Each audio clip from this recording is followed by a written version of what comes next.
Yo, Billy Zoners! Balik lagi sama gue di Billy Zone, channel paling asyik buat ngupas tuntas alur cerita favorit kalian. Di episode sebelumnya, kita udah lihat gimana semua pahlawan pemberontak akhirnya bersatu setelah drama panjang. Nah, di episode kali ini, kita bakal ngikutin Touka balik ke markas pasukan Mira. Gimana cara dia bakal ngelaporin semua kejadian gila yang baru aja terjadi. Dan gimana analisis mereka soal situasi perang yang baru. Siap-siap karena ini bakal jadi episode Dewan Perang yang super penting. Jangan lupa klik like, subscribe, dan nyalain loncengnya ya. Langsung aja kita masuk ke ceritanya.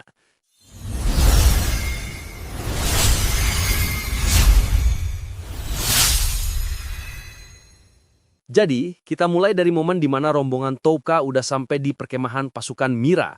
Touka turun sendirian, sengaja nyembunyiin Ayaka, Kirihara, dan yang lain di dalam kereta biar gak jadi pusat perhatian. Dia langsung diantar ke tenda Kaisar Jin. Di dalam tenda, Jin, para menterinya, dan Lady Yoyo-Ord udah nungguin. Setelah saling ngasih kata sandi, Touka langsung ngasih laporannya yang paling penting. Ancaman dari pahlawan kelas S Kirihara udah dihilangkan. Semua yang ada di sana jelas kaget. Jin, meskipun kagum, langsung nebak dengan benar. Jadi dia korban rencanamu ya? Setelah itu, Jin nunjukin kepercayaannya yang total ke Touka. Dia nyuruh semua orang keluar, biar bisa ngobrol berdua aja sama Touka. Bener-bener udah kayak partner sejati. Touka pun ngasih laporan lengkap soal semua yang terjadi, termasuk soal kedatangan Ayaka dan Hijri. Jin, sebaliknya, ngasih update soal situasi perang di timur. Ternyata, pasukan aliansi suci yang dipimpin Ayaka itu kemajuannya udah berhenti total. Kayaknya, Ayaka emang nyuruh mereka berhenti sebelum dia pergi nyamperin Asagi. Dan disinilah mereka berdua sadar, situasinya udah berubah drastis. Dengan Kirihara yang udah dibekuin, Ayaka yang sekarang ada di tangan mereka, dan Hijiri yang udah gabung, semua ancaman utama dari pahlawan kelas S udah gak ada lagi. Jin jadi sangat optimis. Dia yakin, tanpa Ayaka, pasukan musuh gak bakal bisa maju. Dan sekarang, giliran pasukan Mira yang bakal ngebalikin keadaan. Jin sempat nyebut kalau Asagi juga sekutu yang berharga. Touka setuju, tapi dalam hatinya, dia nambahin, kalau dia tetap jadi sekutu. Ini nunjukin kalau Touka masih nyimpen curiga yang dalam banget ke Asagi. Jadi, kita lanjut dari momen di mana Jin masih ragu-ragu soal kekuatan pasukannya. Dia nanya ke Touka, apa mereka bisa ngandelin kekuatan tentara peraknya Ayaka? Touka dengan bijak nyaranin Jin buat ngomong langsung sama orang yang paling ngerti Ayaka, yaitu Hijiri. Dan disinilah kita lihat sisi manusiawi Jin. Pas Touka nawarin buat ngatur pertemuan, Jin sempat diam ragu-ragu. Ternyata sang kaisar cantik ini gugup mau ketemu langsung sama Hijiri, pahlawan kelas S yang selama ini cuma jadi kontak rahasianya. Bener-bener momen yang langka. Tapi akhirnya dia masuk juga. Pertemuan pun dimulai dengan formal. Hijiri berlutut, Jin nyapa dengan anggun. Tapi Jin langsung nyairin suasana. Dia minta Hijiri buat berdiri dan ngomong dengan hangat. Akhirnya kita ketemu Hijiri. Kamu udah berjuang keras. Dia benar-benar nunjukin rasa hormatnya. Setelah itu, Jin langsung ke intinya. Dia secara resmi nyerahin tanggung jawab buat ngurusin Ayaka ke tangan Hijiri. Aku lakuin ini atas rekomendasi Lord of the Flies, katanya. Nunjukin lagi betapa gedenya kepercayaan dia ke Touka. Dan momen puncaknya adalah pas mereka mulai diskusi strategis 3 arah. Jin, Hijiri, dan Touka. 3 otak paling jenius di kubu pemberontak akhirnya ngumpul di satu meja. Mereka ngebahas soal gimana cara ngelibatin para pahlawan buat ngelawan Vicious. Jin bener-bener kagum sama ketajaman pikiran Hijiri.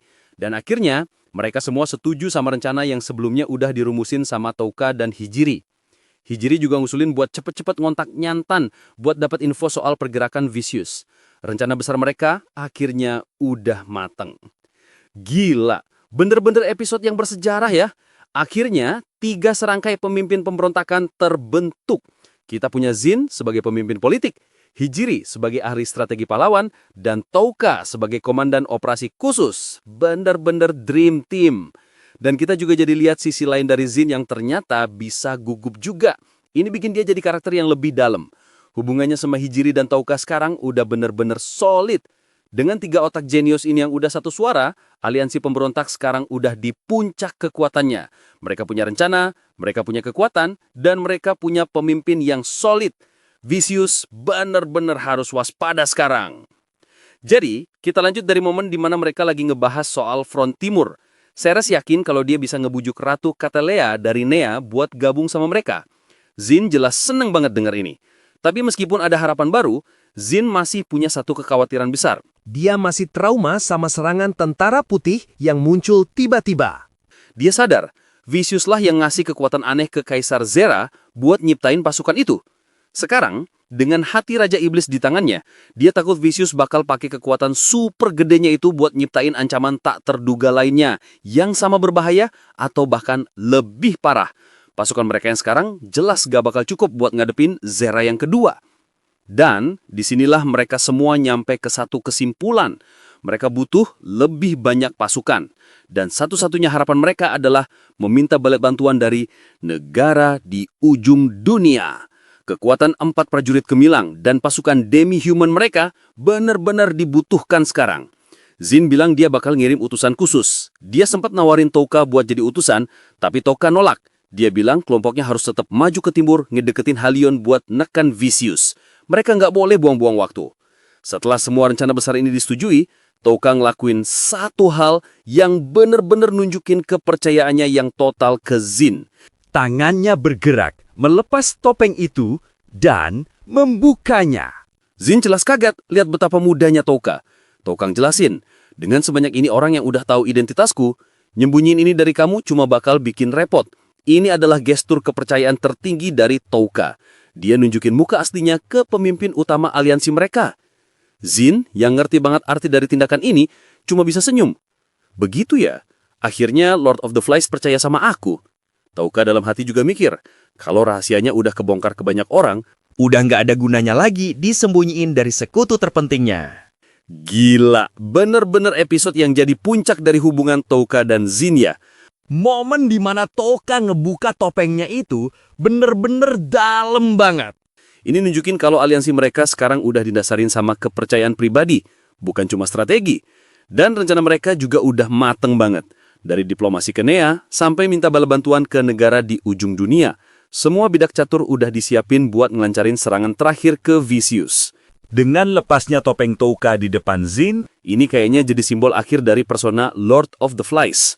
Dia sekarang bakal lebih banyak gerak sebagai Touka Mimori, pahlawan sejati yang memimpin dari depan. Jadi, kita lanjut dari momen di mana Touka setelah ngebuka topengnya, ngasih pengakuan penuh ke Kaisar Zin.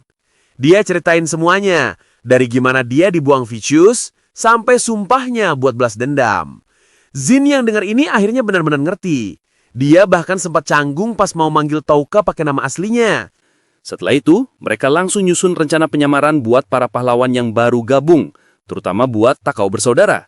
Rencananya gini, Hijiri, karena Vicious ngira dia udah mati, bakal tetap nyembunyiin diri dan gerak di belakang layar sebagai hantu.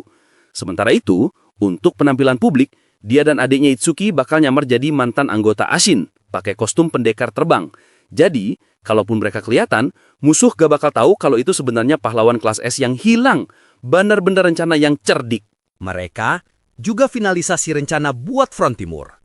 Ceres bakal ditugasin buat nulis surat ke Ratu Katalea dari Nea. Coba ngebujuk dia buat pindah kubu.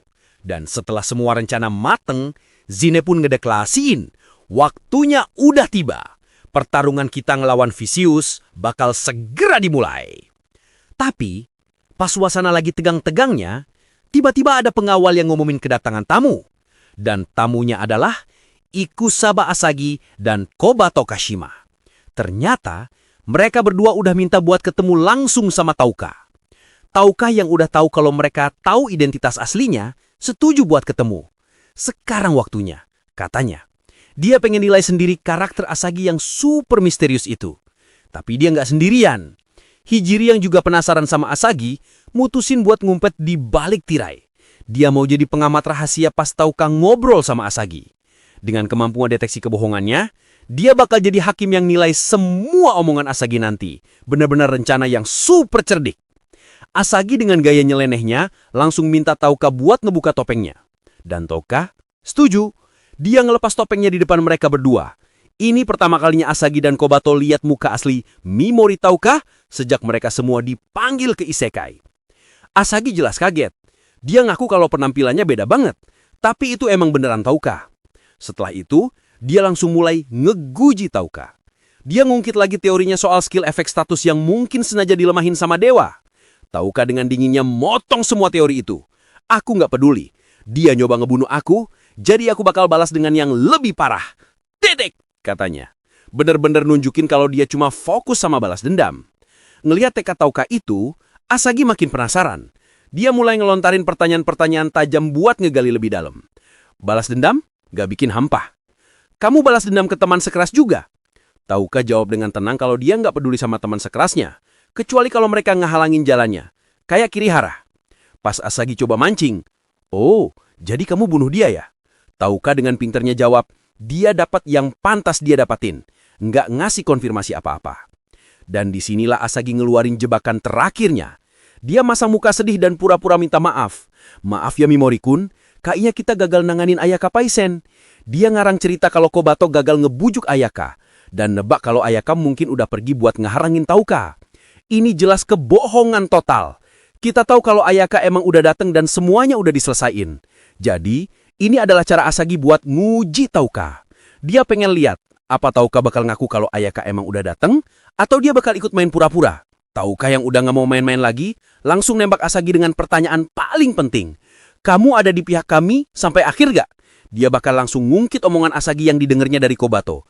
Aku cuma bertaruh pada kuda yang menang. Asagi bukannya kaget, dia malah senyum. Dia ngejelasin filosofinya. Dia bilang prioritas utamanya adalah nyelamatin semua orang. Dan prioritas keduanya adalah pulang ke rumah. Dia pribadi nggak peduli mau pulang atau enggak. Dan dia nggak percaya sama Vicious. Soalnya dia curiga Vicious cuma mau manfaatin hati Raja Iblis buat kepentingannya sendiri. Dan di sini kita dapat lagi analisis super tajam dari Asagi soal Vicious. Dia bilang setelah diamatin, Vicious itu emang jahat. Dia pinter nyuci otak, tapi juga sombong dan sering ngalamin ledakan amarah pas lagi stres. Analisisnya ini bener-bener mirip banget sama analisisnya Hijiri. Terus apa alasan dia gabung sama Mira? Jawabannya simpel banget. Dia nggak percaya Vicious, terus ini datang nawarin cara lain buat pulang. Jadi dia cuma milih opsi yang peluang menangnya lebih gede. Sesimpel itu, dia benar-benar seorang pragmatis sejati. Tapi setelah itu, suasana jadi super kelam. Asagi nyalahin Kobato karena bikin dia kelihatan mencurigakan. Dia natap Kobato dengan dingin dan bilang, aku butuh kamu buat percaya sama aku. Pas Kobato gugup, Asagi ngucapin 3 huruf yang bikin merinding. KYS alias kill yourself. Tauka langsung negur dia.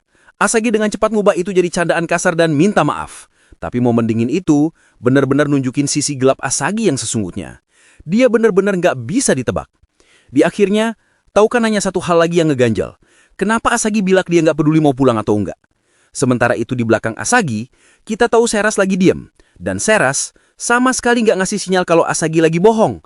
Ini artinya, semua yang diomongin Asagi tadi menurutnya adalah kebenaran. Dia tahu prioritas misi Asagi.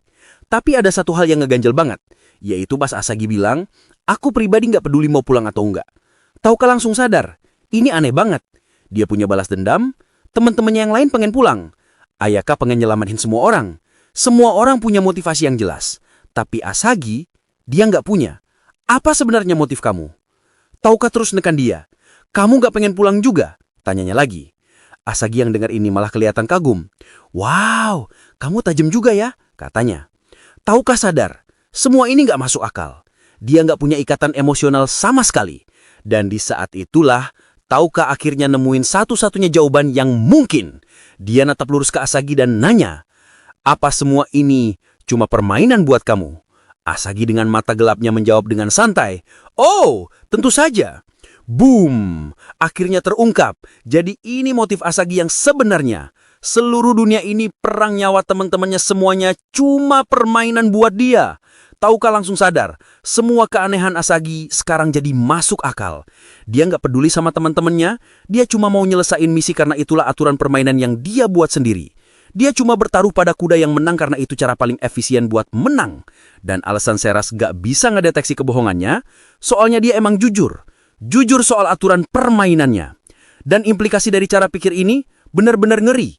Tauka sadar kalau ini cuma permainan, berarti hidup atau mati itu nggak ada bedanya buat Asagi. Itulah alasan kenapa dia bisa nekat dan nggak takut mati pas ngelawan Zera.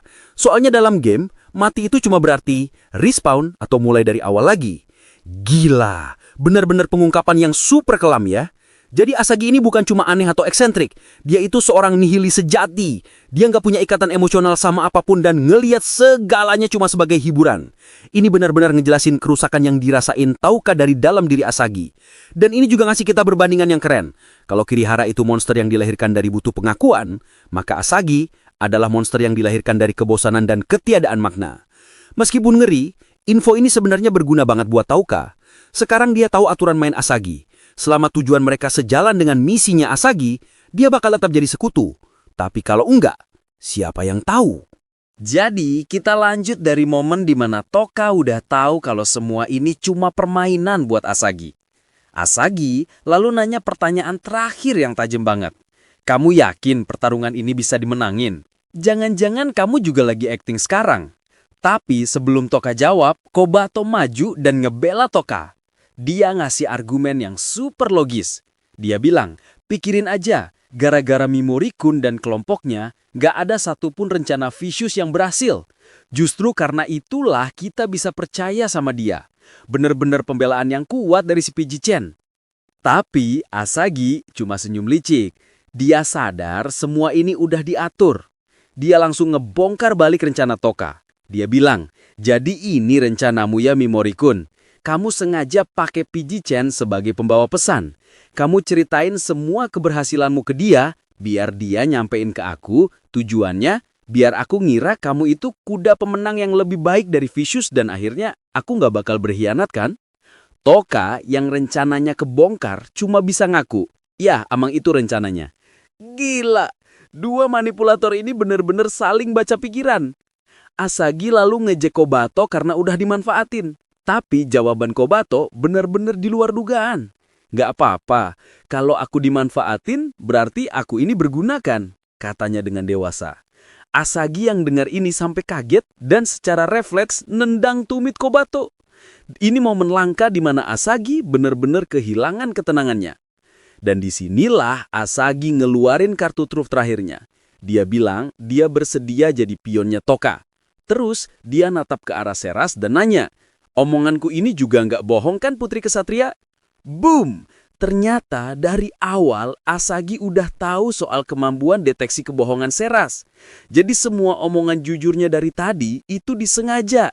Dia sengaja ngomong terus terang biar Seras ngekonfirmasi kebenarannya ke Touka dan akhirnya semua keraguan soal dirinya hilang.